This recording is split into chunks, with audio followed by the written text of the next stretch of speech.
ফুটবলের রাজা, মহারাজা, মহাতারকা এই বিশেষণগুলো এখন শুধুমাত্র ক্রিস্টিয়ানো রোনালদোর ক্ষেত্রেই মানায়। কেননা 2003 সালে পর্তুগালের জার্সিতে অভিষেকের পর থেকে একের পর এক রেকর্ড গড়েই চলেছেন তিনি। মঙ্গলবার আইসল্যান্ডের বিপক্ষে আরও একটা রেকর্ড স্পর্শ করলেন পর্তুগিজ সুপারস্টার, যা আগে করতে পারেনি বিশ্বের কোনো ফুটবলার।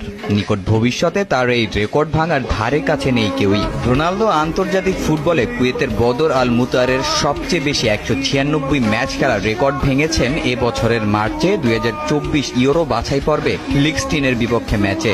আইসল্যান্ডের বিপক্ষে সংখ্যাটা নিলেন 200-তে। তার এমন কীর্তি জায়গা করে নিয়েছে গিনিস বুক অব ওয়ার্ল্ড রেকর্ডে। শুধু ম্যাচই নয়, আন্তর্জাতিক ফুটবলে 123 গোল করে সবচেয়ে বেশি গোলের মালিকও পর্তুগিজ তারকা। এমন কীর্তি স্মরণীয় করে রাখতে ম্যাচের আগে বিশ্ব রেকর্ড গড়ার সার্টিফিকেট ও ক্যারিয়ার শুরুর জার্সি ফ্রেম বন্দি করে তার হাতে তুলে দেন গিনিস বুক অব ওয়ার্ল্ডের কর্মকর্তা ও আইসল্যান্ড ফুটবল ফেডারেশনের সভাপতি। রোনালদোর এই কীর্তির পিছনে রয়েছে হাজারো গল্প। 20 বছরের ক্যারিয়ারে পর্তুগালকে দিয়েছেন অনেক সাফল্য।